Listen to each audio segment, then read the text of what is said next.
Альфеба, здравствуйте. Здравствуйте, Исян МСС. Мне очень приятно, что у этого проекта вот такое прекрасное женское татарское лицо, как человека-куратора, организатора, автора идеи. Могли бы вы рассказать немного, когда этот проект родился, сколько ему лет и какая у него где судьба? прошло его отрочество, детство, юность.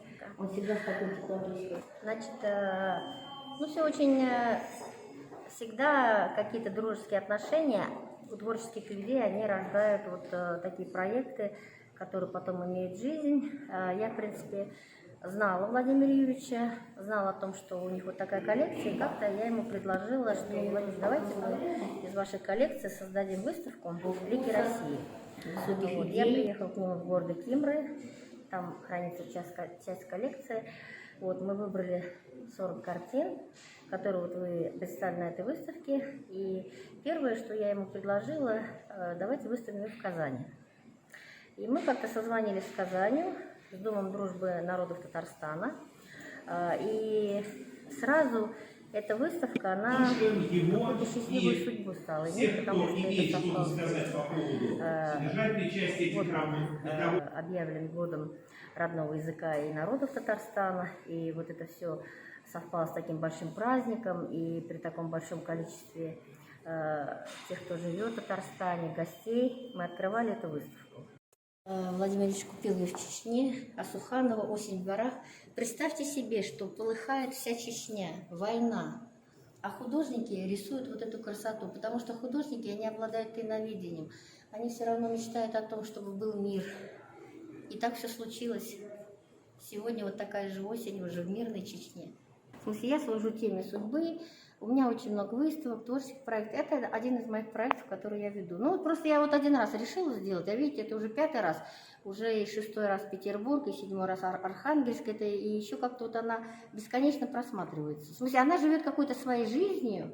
Вот, и как-то так легко, каждый раз она заканчивается, есть новые предложения. Мы опять в какой-то регион едем, с удовольствием встречаемся с людьми, оставляем ее.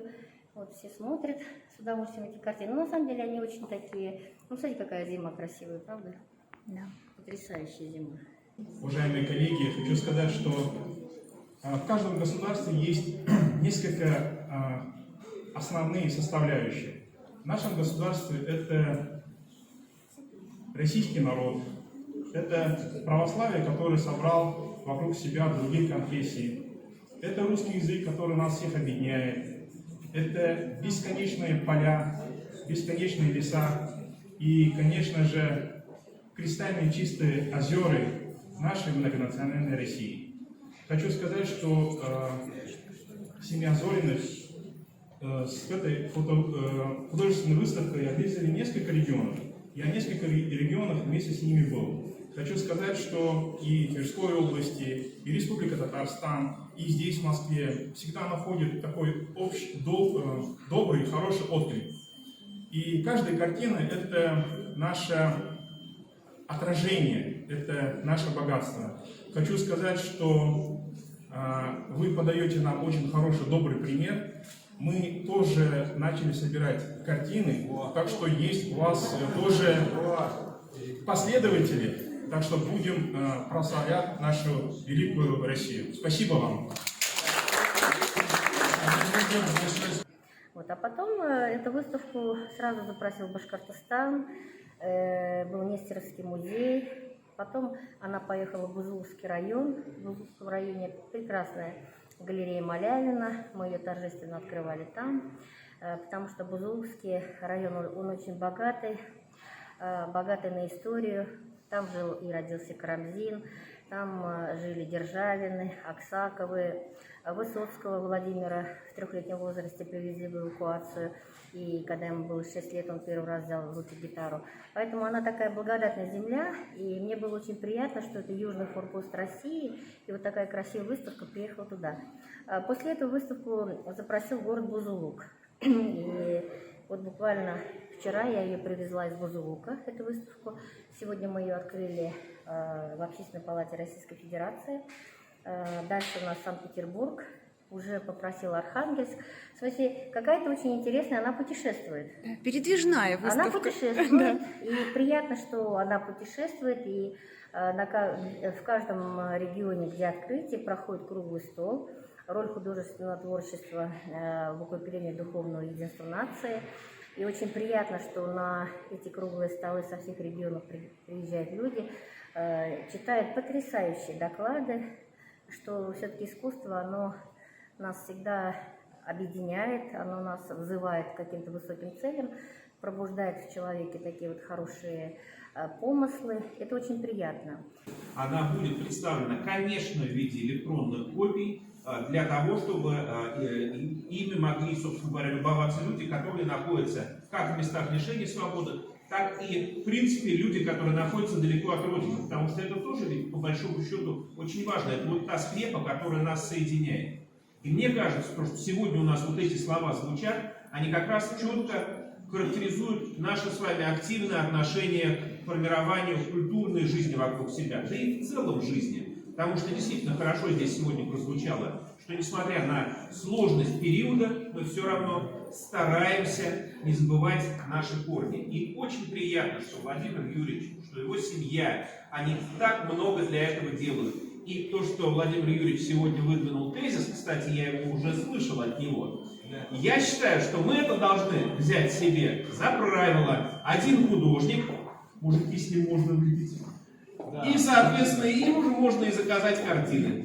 Да, я все-таки воспользуюсь возможностью, пока еще молодые люди терпеливые еще с нами. И вот в каком ключе. Вот хотел бы сказать об этом моменте. Иногда это можно назвать бездонной пропастью от идеи и ее воплощения. Физической, материальной и все прочее. Потому что все прекрасно понимаем, что какие-то практические бытовые сложности, человеческие факты, там неумение, там, не знаю, писать гранты, Евгений Абрамовна не даст собрать, они часто приводят нас в ситуацию, в которую мы стоим перед выбором, как в известном фильме нашей эпохи. Вот тебе 2 таблетки. Выпьешь эту, и ты проснешься утром, и ничего не изменится, ничего не будет, и все останется как было. Если ты выпьешь эту таблетку, то, может быть, это будет прыжок в кроличью нору, но ты откроешь этим правдивую настоящую жизнь, и что-то неизвестно. Ты сможешь туда как минимум пройти. Вот, ну, так как вы начали с того, что татарское лицо, я хочу вот как раз оставлю около этой картины. Вот эту картину нам подарили в Казани. Решили пополнить коллекцию Владимира Юрьевича. Это озеро Кабан, мечеть Марджани. И мне вот очень приятно, что здесь вот церковь, здесь мечеть. Владимир Юрьевич, он является председателем комиссии по гармонизации межнациональных и межрелигиозных отношений, что у нас здесь вот эти конфессии представлены на этих картинах. Ну уж историю, наверное, мечети Марджани вы знаете, это очень приятно. И вот когда мы прогуливаемся по этой выставке, у меня здесь есть и любимые работы.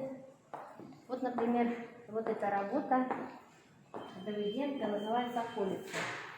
И вот видите, какая прекрасная картина. Дым идет. Такая живая. Живая. Вот для меня стога – это стог. Стога – это всегда символ мира. Потому что люди поработали, они собрали сено, сделали эти стога. Когда лихие времена наступают, то неприятели, кто-то приходит, эти стога, они всегда их все разметают. А вот это здесь вот торжество мира, того, что у людей есть будущее. Поэтому для меня в России стога – это всегда символ мира и символ стабильности.